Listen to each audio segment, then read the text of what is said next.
Ok, meu amigo Fabiano, seja bem-vindo aqui ao Estúdio de Portas Abertas. Esse é um espaço de bate-papo que o Estúdio Daniel Brandão criou, né? Um bate-papo democrático, livre, gratuito, né? Onde a gente posta nas nossas redes sociais, no YouTube, assuntos relacionados à arte, a desenho, a quadrinhos, aquarela, tudo que o estúdio se mete a fazer aí, a produzir e a ensinar. Então, uma honra muito grande você ter aceitado esse convite para a gente conversar, especialmente sobre a sua carreira, sobre quadrinhos. Eu gostaria de começar lhe agradecendo, então, por ter topado esse convite.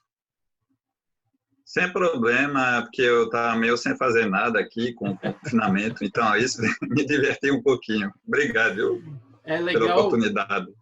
É legal, assim, tudo tem um lado bom, né? Fazia bastante tempo que a gente não se falava ao vivo, que a gente não se falava se vendo, né, Fabiano? A gente, como amigo, a gente normalmente só se vê quando você vem ao Brasil, mas agora a gente está com desculpas novas aí para a gente estreitar essa distância um pouco mais usando a tecnologia. Então, é muito legal poder conversar com você.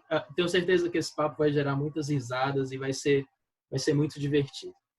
Meu amigo, eu queria começar justamente do seu início, né?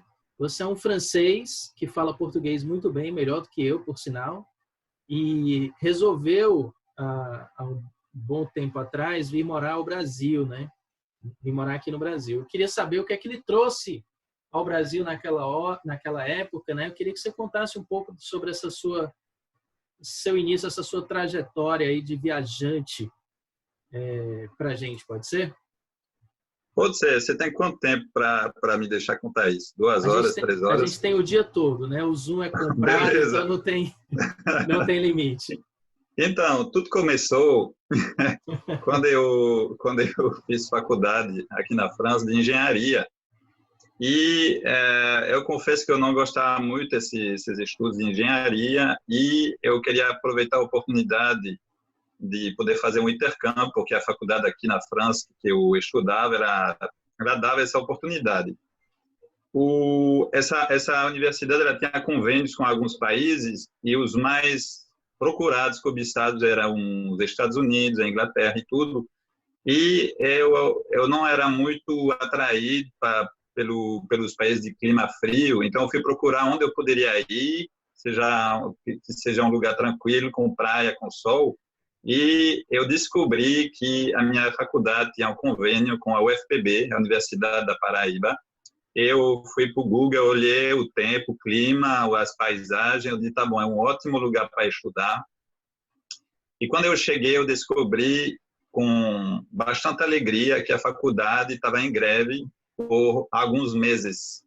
Não era um mês, não eram 2 meses, mas eu acho que foram 8 meses, uma coisa dessa. Foi um belo bem-vindo ao Brasil. Você foi recebido com a realidade. Foi um ano de estudo um pouco reduzido e eu aproveitei para conhecer o Brasil e 2 para encontrar a minha mulher, Patrícia. Então, isso já criou uma âncora no Brasil e depois eu vou passar, assim, pular algumas etapas, mas para falar do nosso encontro, depois eu fui embora do Brasil para trabalhar fora e teve algum momento que eu encontrei uma empresa do Caribe que queria montar uma filial da empresa dela no Ceará, em Fortaleza. Então, eu já tinha uns 28 anos, 27 anos, eu acho. Então, para mim, nessa proposta de trabalho, o que me atraiu não foi o trabalho em si, mas a possibilidade de voltar para o Brasil e, mais uma vez, numa região de clima quente, com praia. Então, eu aceitei essa oferta, comecei a abrir a empresa e tudo, mas realmente foi um momento que eu saturei mesmo desse trabalho de engenheiro, porque eu tinha que gerar os funcionários, além de fazer meu trabalho de engenheiro. Então, foi meio que a gota d'água que me motivou ainda mais a tentar me tornar quadrinista. E nessa época eu fui pesquisar na internet para saber se existia algum curso de quadrinho na cidade, porque eu nunca tinha estudado. Eu encontrei seu estúdio, eu fui estudar contigo algumas semanas, alguns meses, e paralelamente a isso, eu resolvi deixar meu emprego e voltar para a França para realmente tentar me tornar um quadrinista. Então, foi isso o vínculo com o Brasil e meu começo na carreira de quadrinista. Que maravilha, meu amigo. Vamos falar então sobre o seu começo com os quadrinhos, né? Quando os quadrinhos entraram na sua vida, Fabiana? Ainda na sua infância, né? Suas primeiras influências são, de fato, quadrinhos clássicos franceses, tipo, aqui a gente chama de Tintin, aí é Tintin, né? Tintin, eu reconheço seu maravilhoso sotaque francês. Como foi? Na verdade... Como foram os seus primeiros contatos com quadrinhos, né? Eu acho que quando a gente vive na França, a gente sempre tem um contato com mais ou menos proximidade, mas com quadrinho, porque faz realmente parte da cultura. Os meus pais, eles gostavam de quadrinhos, mas nem tanto.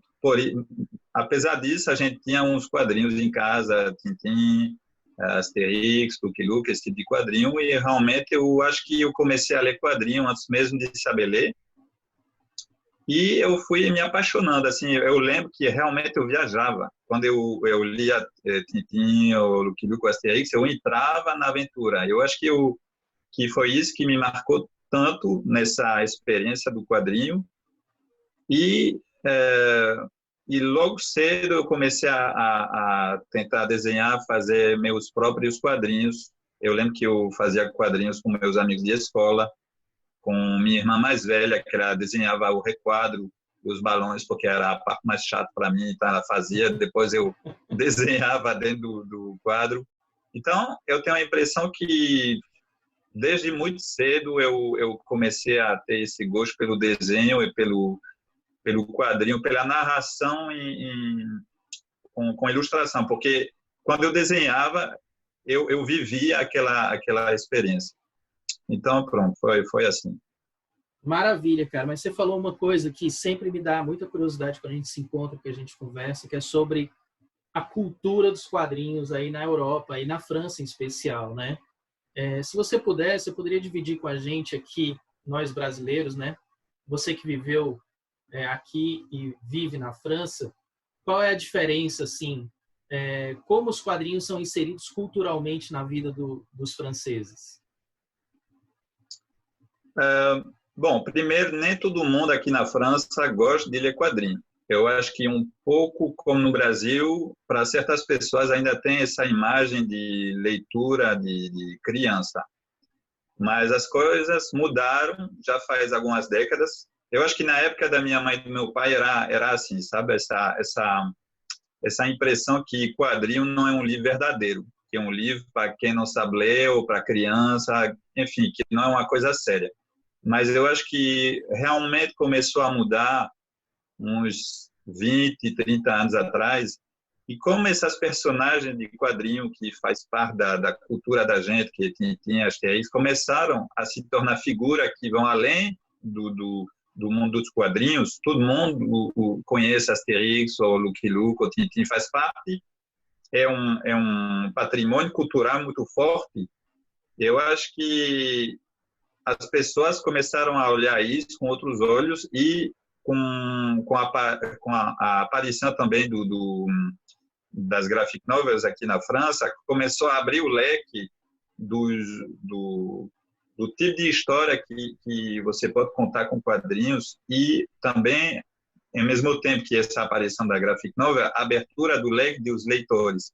Teve muito mais leitores adultos, mulheres. Antes era muito uma leitura para criança, homem, e começou a se tornar também uma leitura para adulto e para mulher. E hoje, quase todo mundo lê ou já leu pelo menos uma vez quadrinhos. Você encontra, eu acho, mais pessoas que nunca leram quadrinhos, mas com pessoas que já têm uma certa idade. Eu lembro que uma vez eu fiz uma conferência numa biblioteca aqui na França, e no final dessa conferência, uma mulher sei lá, eu acho que ela tinha, uma senhora de uns 80 anos, veio para dizer que ela falava de Não Era Você Que Eu Esperava. Ela disse que era o primeiro quadrinho que ela tinha lido na vida dela, e ela não sabia que podia contar esse tipo de história em quadrinhos. E se ela soubesse, ela já teria começado a ler antes, porque para ela ainda ficava uma coisa, como eu te disse, né, para a criança. Então realmente essa cultura do quadrinho, ela é muito forte aqui, porque todo mundo tem quadrinhos em casa, todo mundo já leu quadrinhos, quase todo mundo, e pronto, é isso. Maravilha, maravilha. Confesso que é invejável.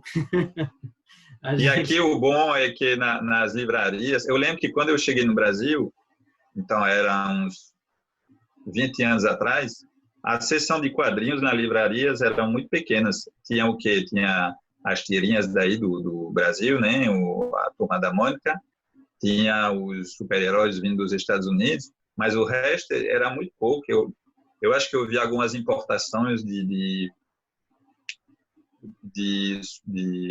comics americanos, tipo Crumb, esse tipo de coisa, mas era muito restrita a oferta. E com o tempo, né, vocês começaram a se abrir a ter autores nacionais, a ter importação de autores independentes aqui da Europa. E aqui na França, se você for para uma livraria, você que gosta de comprar quadrinhos, você vai endoidecer, porque é super grande, tem de tudo. Eu imagino, cara. Eu imagino como aí a oferta é muito maior. Apesar daqui no Brasil, o mercado melhorou muito nesses últimos 20 anos, né? Nesse tempo que você teve aqui para agora, houve de fato assim um crescimento no sentido da pluralidade, né? Não necessariamente no número de vendas, mas nas opções diferentes de quadrinhos, inclusive quadrinhos autorais brasileiros. Eu queria que você falasse um pouquinho, Fabian, por favor, sobre as suas principais influências, né? Quais são os autores de quadrinhos que você mais admira e que você acha que ajudou a formar você como autor? Eu diria que na minha vida foram três épocas diferentes de leitura. Teve as minhas leituras de infância, que foram quadrinhos mais clássicos, vamos dizer assim, né? Tintin, Lucky Luke, Asterix, como eu te falei. Eu acho que foram as influências mais marcantes, porque eu acho que nesse momento que você é criança e jovem leitor, é o momento que você absorve mais, né? As emoções, a maneira como a pessoa desenha, você realmente integra isso meio que com a personalidade sua. Então, isso eu li até uns 14, 15 anos. Foi um momento que eu comecei a me abrir para outras leituras mais fantásticas. Eu não sei se chegou aí no Brasil, mas a gente tinha um quadrinho aqui chamado L'Enfant de Troyes. Eu não sei se conhece. Eu vou tentar falar com o jeito brasileiro. L'Enfant de Troyes. Não conheço. Pronto, eu comecei a me abrir nisso. Eu não vou dizer que me influenciou, mas fez com que eu me abrisse a outras narrativas, a outras maneiras de contar. E teve um momento que eu parei realmente de ler, foi entre os meus 18 anos, o momento que eu passei meu vestibular, e o momento que quase que eu cheguei no Brasil, em Fortaleza. Porque eu estudei, porque eu tinha muito trabalho, porque eu comecei a pensar que não ia me servir tanto, porque eu tinha desistido de tentar me tornar quadrinista profissional. Então, eu parei de ler. E, realmente, eu retornei a ler quadrinhos quando eu fui para Fortaleza. E as minhas leituras, nessa época, eram mais orientadas para quadrinho, vamos dizer assim, de independente. Eu lembro que eu comprei as importações de Guy Delisle, de Marjane Satrapi, sabe? Persepolis. Uhum. Eu lembro que eu li também Flávio Colim, Histórias Gerais. Eu lembro que eu li alguns quadrinhos de Gabriel Ba e Fábio Moon. Eu lembro que eu li Marcelo Quintanilha. Enfim, eu comecei a ler outro tipo de quadrinho. Eu acho que, junto com o teu curso, participou da minha vontade de tentar me tornar quadrinista, porque até então eu pensava que eu era bom de desenho, mas não o suficiente para me tornar profissional. Eu acho que eu tenho um desenho interessante, mas, assim, ele não é acadêmico. E, para mim, você tinha que ser um excelente desenhista para se atrever a fazer quadrinho. Eu acho que de ler essas histórias me fez ver esse ponto de vista, que mesmo com o desenho fora do academismo, mesmo com o desenho imperfeito, você pode contar histórias que vão te levar, que vão te fazer viver a história, e pelos assuntos também, porque quando eu li Persépolis, eu vi que você podia contar histórias de guerra, de autobiografia, pronto, realmente foi uma revelação. Eu me reconhecia mais nesse tipo de quadrinhos. Então, então pronto. E junto com os cursos que eu fiz no seu estúdio, foram as duas coisas que realmente me motivaram. Você tem que tentar desenhar para se tornar quadrinista. Que maravilha, cara. Inclusive, assim, me lembrou um vídeo muito bacana. Assim, eu assisto vários vídeos seus no YouTube, em que você faz indicações de quadrinhos brasileiros. Eu vou tentar colocar no link aqui, quando a gente postar no YouTube, eu vou tentar colocar o link desse vídeo, você fazendo indicações de quadrinhos nacionais. Esse vídeo é bem legal. Bem, vamos falar então sobre o início da sua carreira profissional, quando você voltou para a França e o seu primeiro álbum foi Não Era Você Que Eu Esperava, né? Que foi lançado inclusive aqui no Brasil pela editora Nemo, né? E esse álbum ele trata sobre a sua experiência da chegada da sua segunda filha, a Júlia, né? Que nasceu com trissomia. Então eu queria que você falasse, na verdade, assim, do impacto que as suas filhas, né? Você também é pai da Luíse, né? Tiveram na sua vida, ao ponto, inclusive, de inspirar a sua primeira obra. Então, pronto, em 2008, eu resolvo deixar o Brasil e a minha profissão para voltar para a França e tentar me tornar quadrinista. Foi um momento que Patrícia, minha esposa, estava grávida e poucos meses antes de Júlia nascer. Então, claro, nesse momento, a gente não sabia que ela ia nascer com síndrome de Down. Então, a minha vontade de me tornar quadrinista é desconectada desse acontecimento na minha vida. Então, a gente volta para a França, eu começo a desenhar, a tentar melhorar na minha maneira de desenhar e a propor alguns projetos, principalmente para revistas aqui, não são grandes revistas, mas é mais uma maneira de mostrar meu trabalho, de tentar aprimorá-lo. E acontece que Júlia nasce... Desculpa, Fabiano. São revistas que aceitam histórias curtas de autores, é isso? Isso.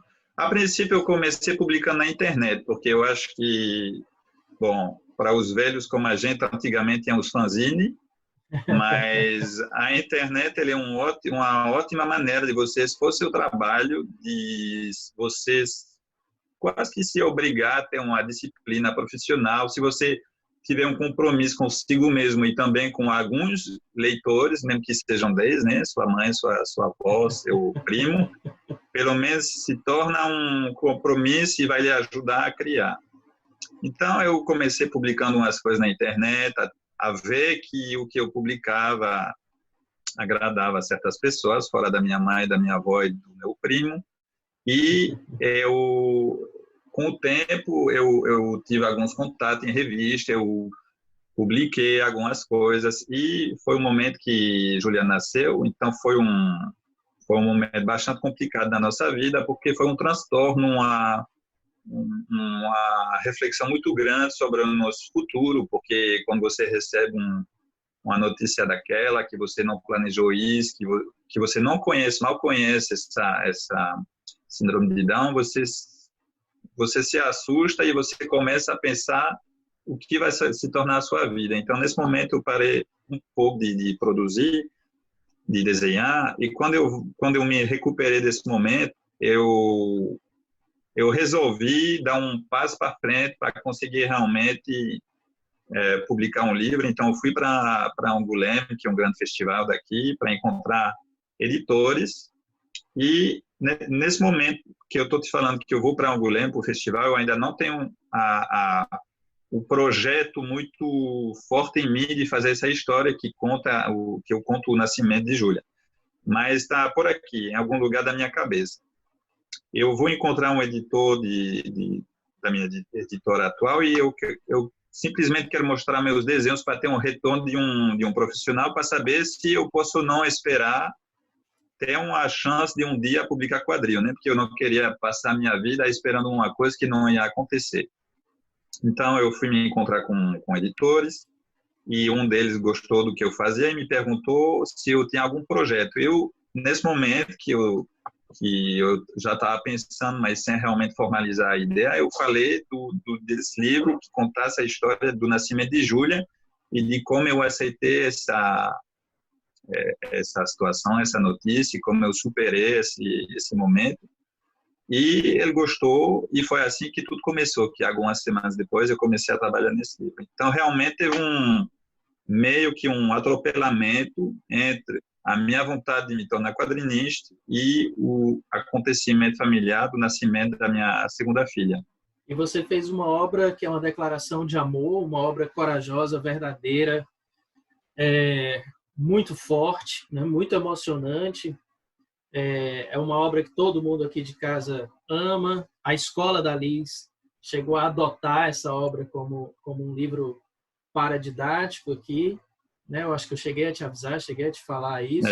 E aí eu queria que você falasse um pouco sobre a repercussão desse primeiro livro, desse primeiro trabalho, quantos países foi publicado, né? Em quantas línguas foi publicado, se te gerou algum retorno, algum prêmio. E me fala sobre essa repercussão do primeiro trabalho profissional. Incrível, não era você que eu esperava. Então, quando sai esse primeiro livro, a gente está em 2014, em outubro, eu ainda trabalho como engenheiro, porque apesar de ter voltado para a França e de tentar conseguir me tornar quadrinista, eu ainda tenho umas necessidades, pelo menos alimentar, e eu tenho que trabalhar. Então, eu ainda trabalho como engenheiro durante o dia, de maneira mais leve do que na época de Fortaleza, onde eu gerava uma empresa, mas eu ainda trabalho. Então, esse livro ele foi criado à noite, na verdade, depois do trabalho. Então, você passou um período trabalhando nas duas coisas ao mesmo tempo, né? Foi um período de transição. Dois anos. E o que eu estava dizendo? Não, sobre a repercussão do livro, sim, né? Exato. Então quando ele sai em outubro, eu ainda trabalho e quando você faz um livro, principalmente que é o primeiro, que você trabalha à noite, que você não é conhecido, que você nunca publicou nada, você não tem noção, que vai ser lido, e dois, que pode gerar impacto no público. Então, porque aqui o mercado de quadrinho na Europa é muito grande e pelo fato de ser muito grande, tem muito risco de você publicar um livro e não muitas pessoas lerem. Tem um risco de você publicar e ficar invisível e desaparecer.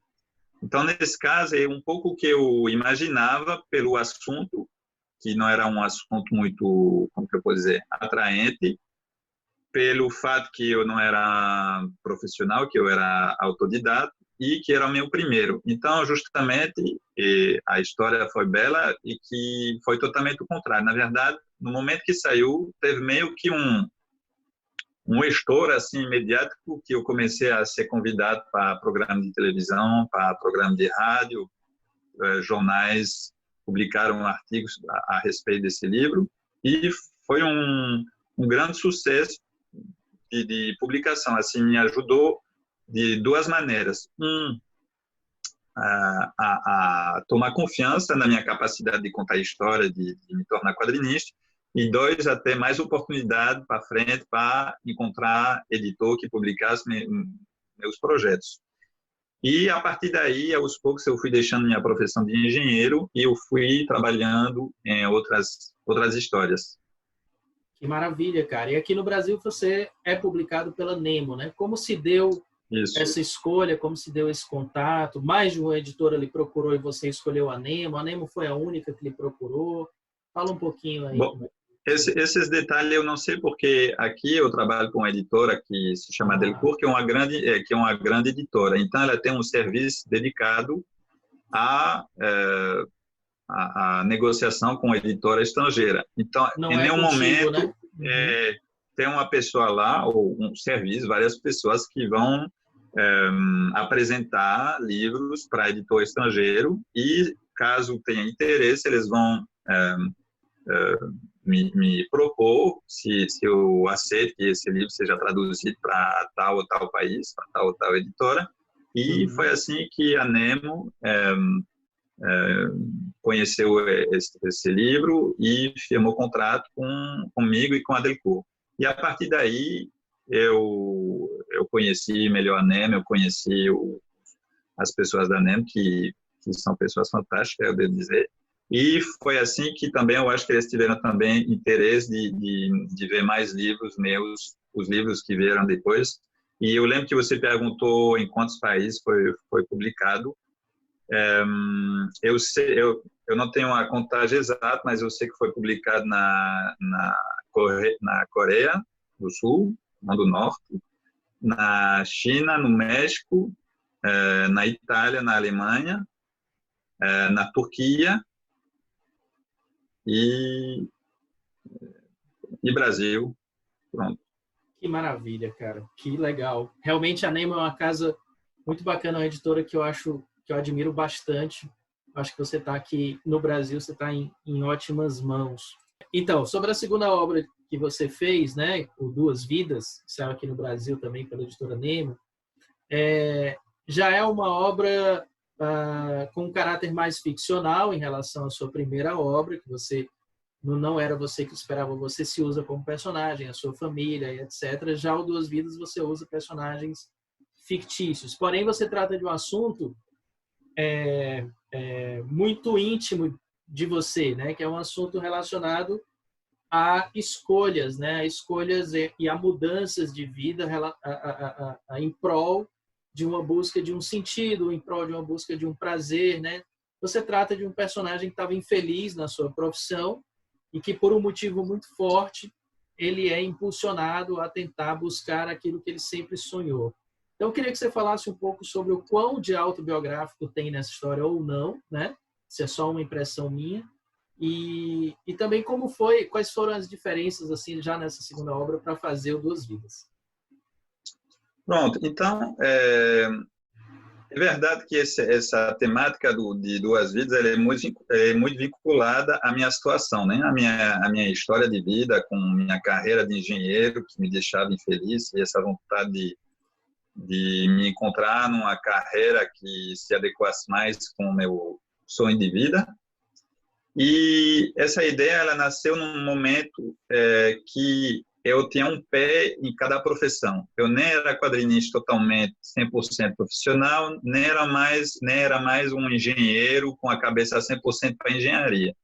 Porque durante a semana eu ia trabalhar de engenheiro e para a promoção do meu livro, às vezes eu ia para festival, para livraria, onde eu fazia sessão de autógrafo. Era uma situação bem interessante, assim, de poder tocar esses dois mundos de profissionais.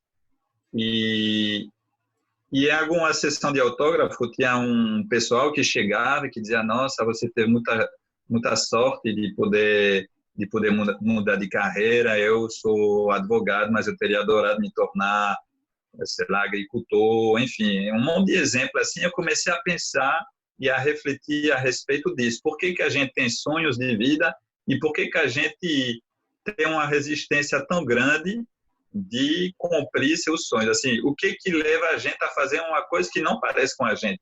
O que faz que a gente fica numa profissão que deixa a gente infeliz? E, claro, eu tenho uma resposta, né? Principalmente a questão financeira, que a gente precisa de dinheiro para poder se sustentar. Tem a questão também do prestígio social.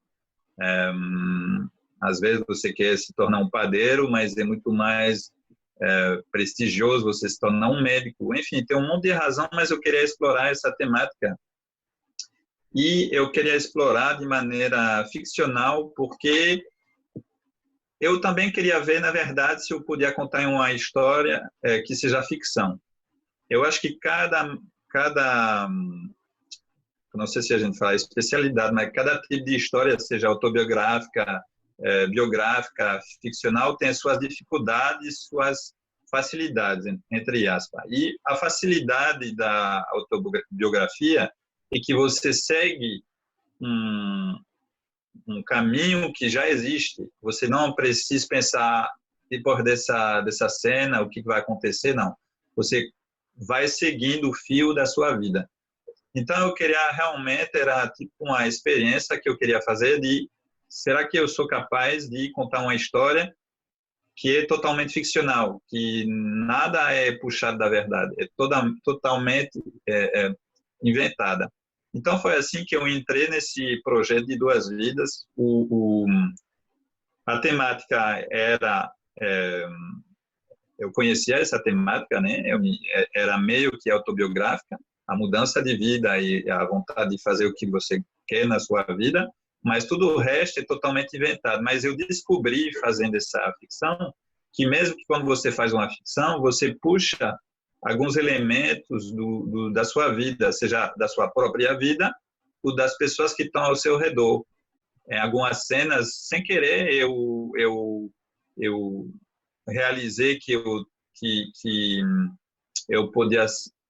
podia reproduzir algumas coisas que eu tinha vivido, algumas experiências que eu tinha sentido ao meu redor, e foi assim que eu fui construindo o roteiro de Duas Vidas, meio que por acaso, assim, porque eu comecei sem saber realmente onde eu ia chegar. Eu simplesmente me sentei, comecei a escrever e eu fui até o fim da história, assim.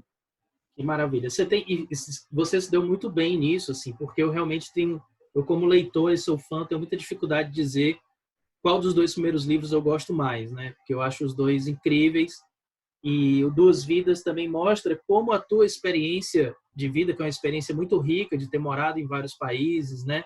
De ter viajado bastante, de ter tido muitas experiências de vida mesmo com culturas diferentes, com pessoas diferentes, com línguas diferentes, te influenciou para falar sobre isso e falar sobre uma coisa também muito profunda, que é como a gente esquece da nossa finitude, né? Então você pega muito no ponto da finitude da vida para poder o personagem principal fazer lá as suas escolhas. Também foi um livro bem recebido, Fabiano, em termos de crítica e público aí na Europa? Foi, ele teve menos repercussão mediática do que Não Era Você que eu esperava pelo assunto, né? Porque é uma ficção, então realmente a autobiografia, principalmente que trata de um caso tão forte como o nascimento de uma criança com deficiência, ele chama atenção. Mas pelo mercado de quadrinho aqui na França, ele foi muito bem recebido e foi definitivamente o quadrinho que me fez deixar a engenharia de vez para fazer seus quadrinhos. Que maravilha, hein, cara? Então vamos falar sobre a sua terceira obra, que acabou de chegar no Brasil, chegou há pouco mais de um mês, né? Na minha casa chegou há algumas semanas já, né? Todo mundo aqui já leu, que é a primeira parte da Odisseia de Hakim. Isso. E essa obra me parece ser a sua obra mais ousada, né? A sua maior obra em termos de número de páginas, tanto é que chegou no Brasil a primeira parte. E então eu queria saber de você duas coisas. Primeiro, como leitor, eu quero saber quantas partes vai ter já para eu me programar, já separar meu dinheiro, tá? E a segunda, já sabe, já terminou a obra aí, não? Já. Vai ser lançado no Brasil em quantas partes? Em 3 partes. A última parte era para sair agora, em abril, aqui na França, mas devido ao coronavírus, né, e o fechamento das livrarias, vai sair agora, se der tudo certo, se nada acontecer, dia 10 de junho. Maravilha, maravilha. Então, você Então 3 partes eu acho que cada volume tem em torno de 250 páginas. Nossa, então quase 800 páginas aí de história, né? Nossa, é rápido para calcular, eu nem tinha calculado. E aí você está contando a história real de um refugiado sírio, né? Eu sei que o livro, logo no começo, conta isso, mas eu queria que você falasse para a gente, aqui nesse bate-papo, o que é que te levou a contar essa história, o que te motivou a contar essa história. Eu acho esse início do livro muito legal, que eu queria que você contasse para a gente. Eu sei que não é um spoiler, sei que é uma coisa interessante. Divida com a gente aí essa motivação. Então, em 2015 aconteceu, era em plena crise dos refugiados aqui na Europa, que foi um momento de guerra, de conflito na área da Síria. Então, tinham muitos refugiados que fugiam daquela região para vir para a Europa e que, atravessando o mar Mediterrâneo para chegar na Europa, morriam. Mas em 2015 teve um acidente de avião, um acontecimento que tem nada a ver com essa crise dos refugiados. E, na verdade, esse acidente foi o seguinte: o piloto, um alemão depressivo, queria se suicidar.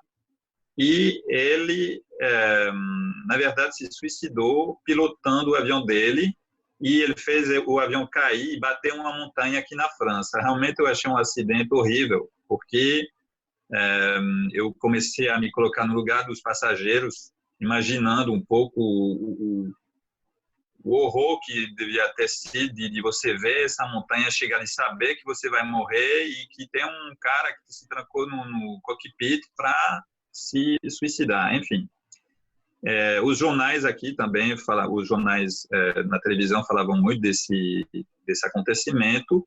E uma vez, um dia, depois de uma matéria falando desse acidente, o jornalista comentou a quantidade de mortos dos refugiados que fugiram à Síria, se afogando no mar Mediterrâneo. E eu acho que era uns 400 mortos, uma coisa dessa. Era comparável com o acidente de avião. E nesse momento eu escutei essa frase, essa notícia dos refugiados.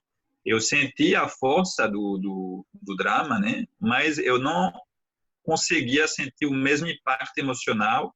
É como se eu tivesse ficado mais distante da notícia, mas eu tinha mais frieza. Eu conseguia enxergar as coisas com mais frieza.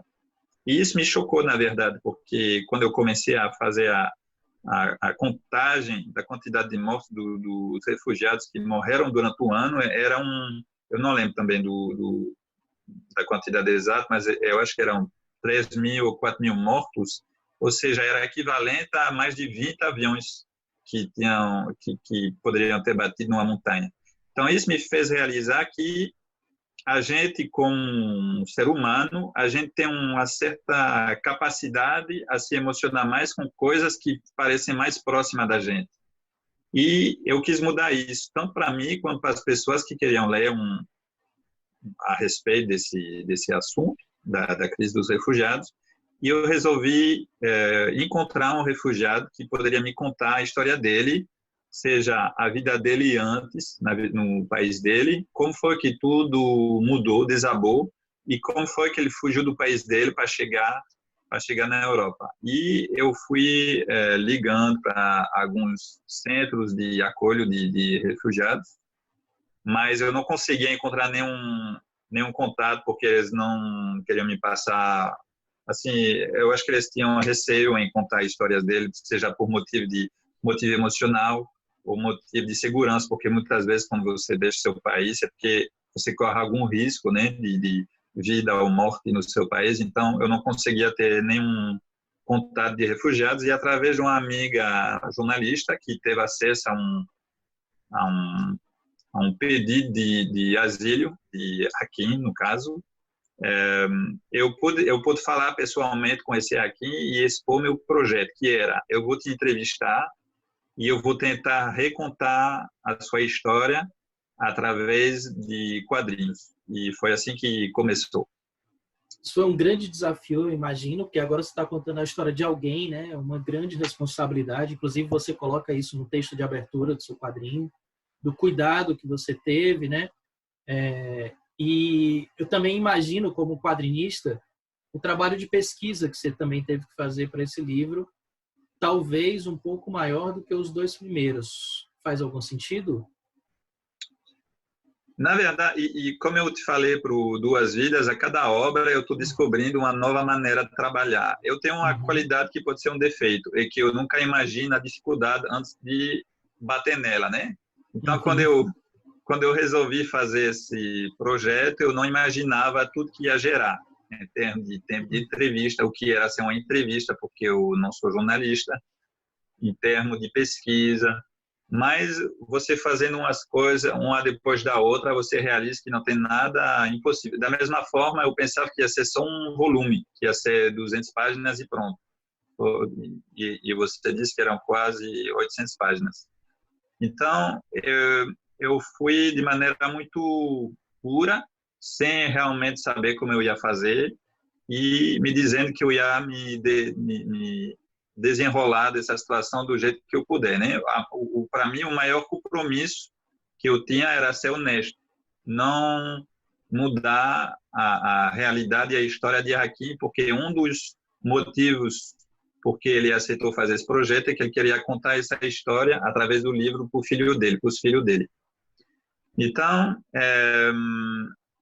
tudo foi feito assim. Eu disse a Hakim, eu vou fazer umas 5 entrevistas e eu vou tentar retranscrever isso em forma de quadrinhos. Na verdade, a gente se viu durante 1 ano e meio, eu acho que foram mais de 30 horas de entrevista, e eu era ajudado de um intérprete, porque ele não, na época ele não falava francês, ele só falava árabe.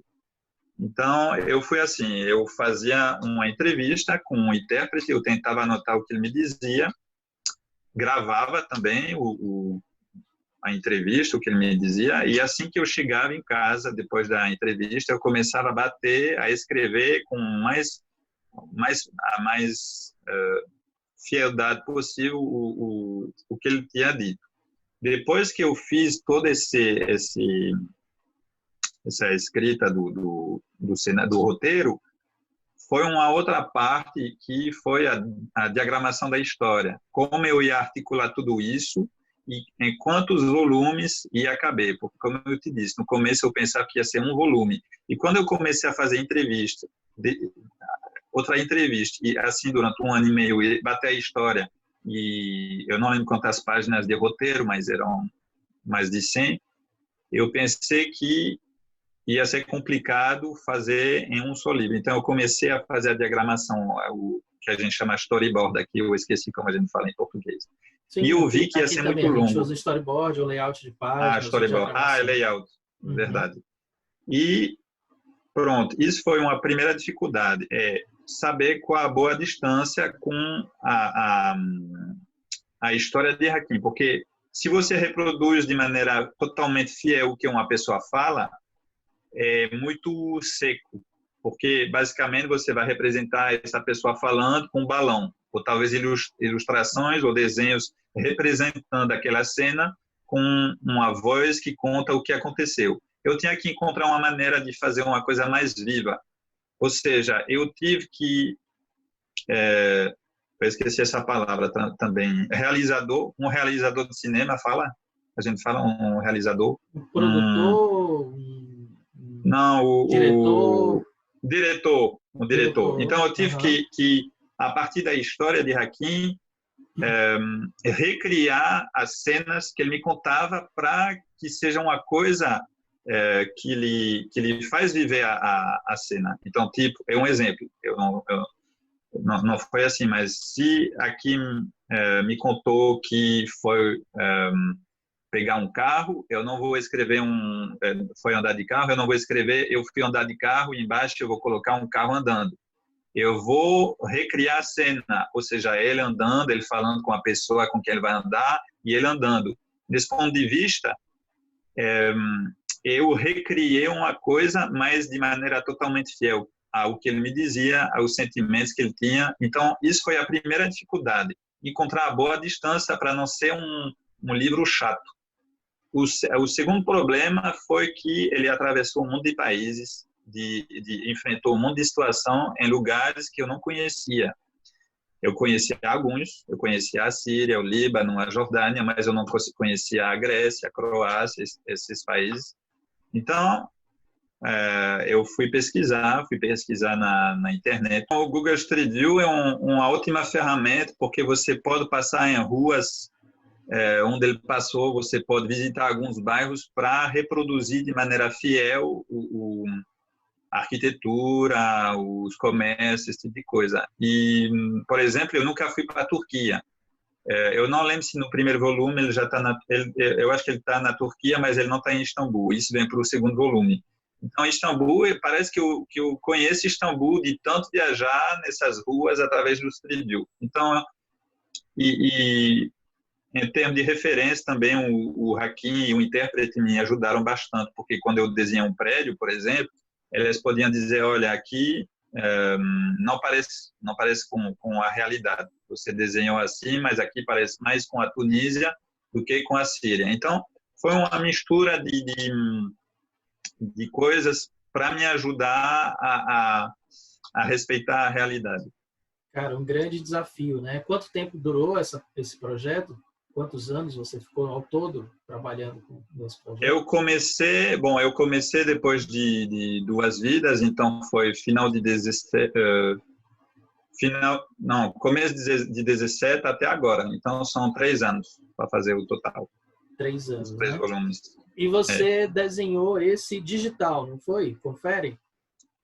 Na verdade, digital, eu fiquei até mudando de técnica ao longo desses 3 volumes, porque o primeiro eu resolvi tentar o digital pela questão do prazo, porque quando eu comecei a trabalhar na Odisseia de Hakim, que eu vi esse montão de páginas a fazer, eu imaginava que eu ia ter que trabalhar durante 5, 6 anos nesse projeto, e eu achava difícil de maneira muito básica, só por uma questão financeira, né? Que quanto mais tempo você passa no livro, mais difícil fica para você viver com o dinheiro que você recebe. Então, por uma questão puramente financeira, eu comecei a pensar nessa questão de passar para o digital. Eu comecei trabalhando no Cintiq, é uma tablet que você coloca no seu computador, e o primeiro volume foi feito assim, mas eu não gostei de jeito nenhum, que eu acabei o livro com a dor na mão. Eu acho que o fato de passar do papel e do pincel, que é uma maneira de desenhar muito suave, muito sensual, vamos dizer assim, a Cintiq é muito dura. Eu acho que eu tive que adaptar meu traço, minha maneira de desenhar, e mesmo eu não gostei da maneira como eu desenhei, eu achei muito rígido o meu desenho. Então, já para os 2, o volume 2 e o volume 3, eu passei para o iPad, que ele tem é uma questão de sensação pessoal, mas eu achei mais suave, que se aproximava mais da sensação do pincel. E pronto, desde então eu desenho com iPad, e nos últimos livros também eu pretendo continuar no iPad, mesmo se às vezes eu tenho essa vontade de voltar para o papel. A questão do prazo é bem importante no nosso trabalho de quadrinista, e para mim nada supera o digital. Sim. Você não precisa escanear, né? Você não precisa tratar as imagens. Isso. Já está tudo lá. Um grande ganho de tempo.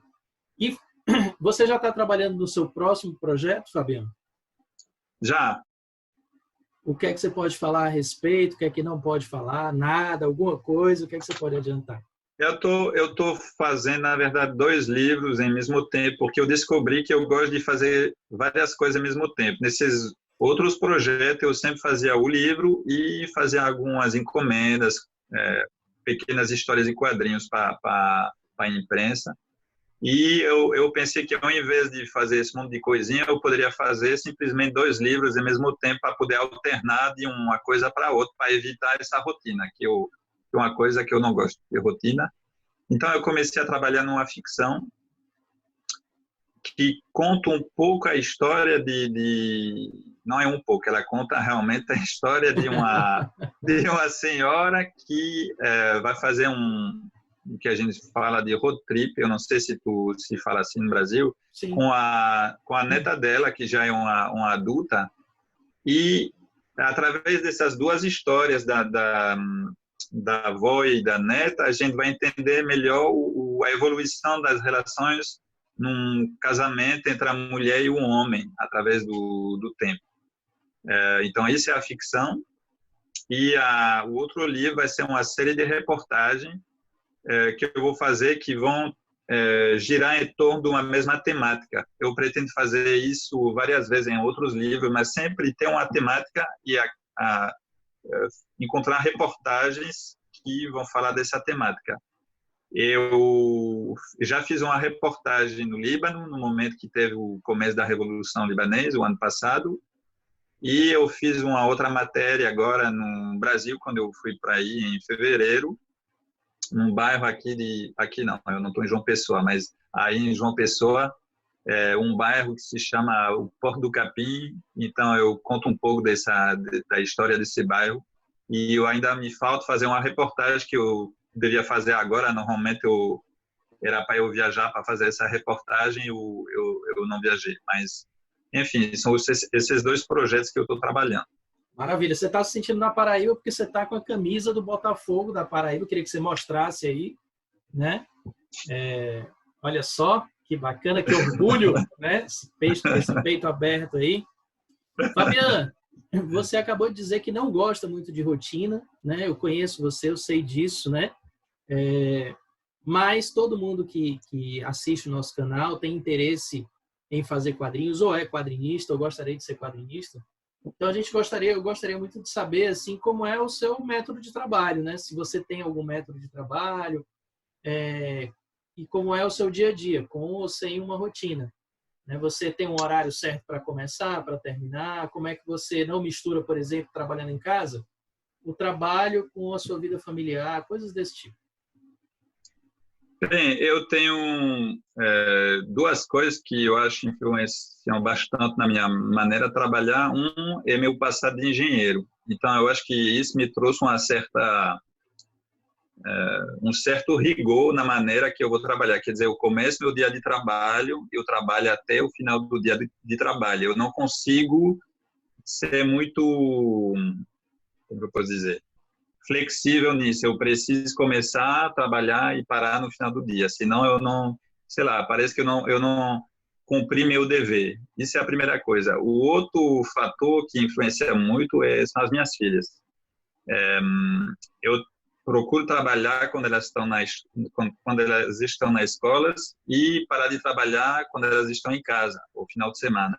Então, isso faz com que eu tenha um momento de trabalho muito bem definido, que durante o dia.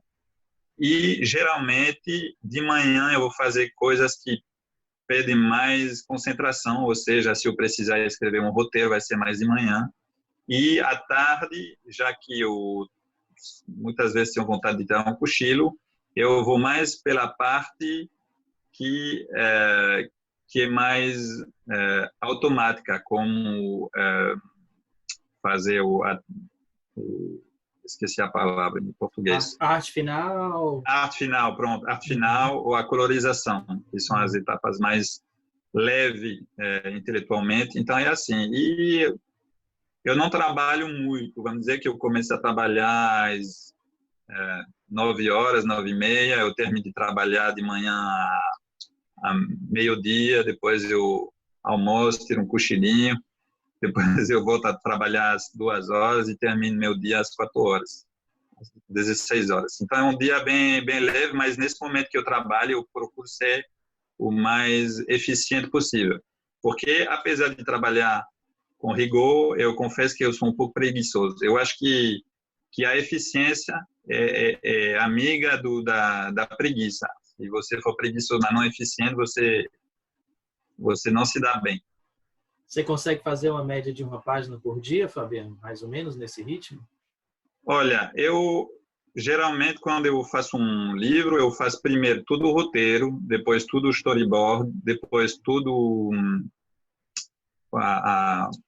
antes da arte final, como é que a gente chama? Lápis, né? O desenho. Lápis. Depois eu tento fazer tudo o livro com lápis e, em último, o arte final e a cor. Então, eu tenho dificuldade de responder nesse ritmo de quantas páginas por dia, mas vamos dizer que de lápis eu consigo fazer entre 5 e 7 páginas por dia, e arte final com cor, eu acho que também talvez um pouco menos, vamos dizer 4 ou 5.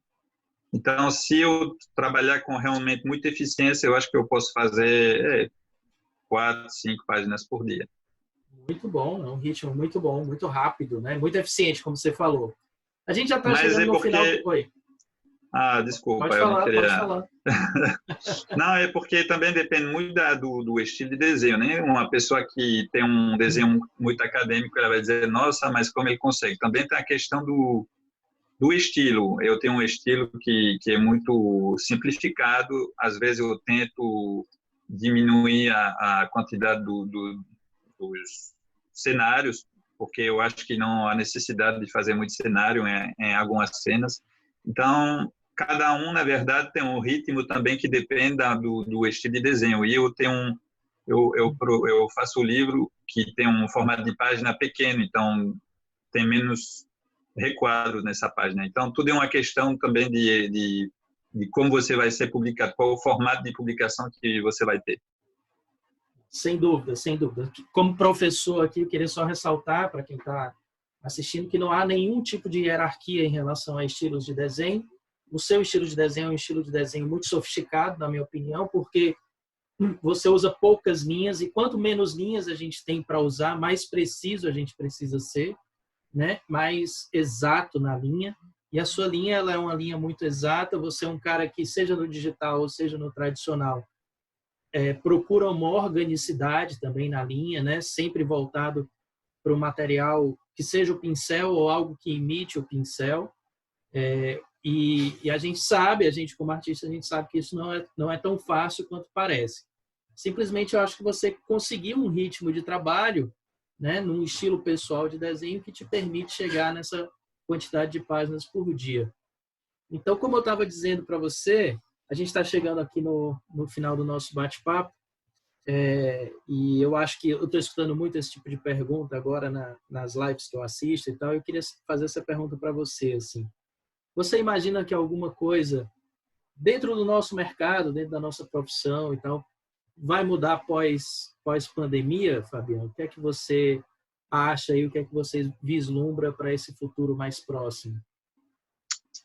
Bem, primeiro eu acho que vai ter um impacto econômico forte devido ao fechamento das livrarias e eu acho que aqui pelo menos vai ter umas livrarias que vão ter que fechar, provavelmente vai ter alguns autores que vão ter que deixar a profissão devido justamente a esse fechamento de livraria, mas eu acho que tudo tem uma tendência a se recuperar e a voltar ao normal, seja rápido ou devagar.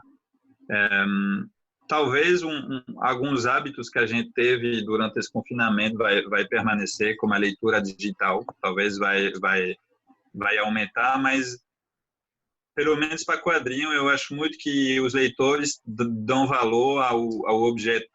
Eu acho que talvez seja a diferença com um livro que não é quadrinho, é que quando você tem um objeto quadrinho, você pode ver mais, talvez com mais precisão, mais prazer o traço da pessoa que desenha. Então, eu não sei se vai ter muitas mudanças na área de quadrinho, a não ser dificuldade financeira para os protagonistas, né? Editor, livraria, artistas. Mas aos poucas coisas eu espero, né, vão se recuperar. Maravilha, meu amigo. Minha vontade, você sabe disso, é abrir aqui uma cerveja, abrir uma Heinekenzinha e passar o dia inteiro conversando com você, falando sobre quadrinhos, falando sobre amenidades, fazendo piadas, trocadilhos, falando sobre a família. Mas eu preciso deixar você trabalhar, né? Preciso deixar você produzir, ser eficiente no tempo que você Você tem. me fez perder uma página agora.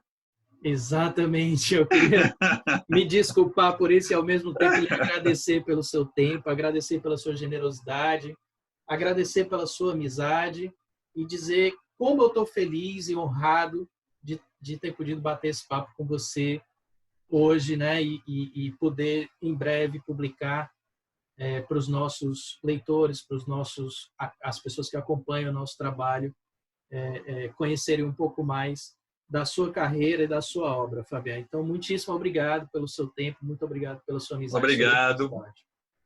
Obrigado e um abraço. Valeu, meu camarada. Vou encerrar por aqui, então.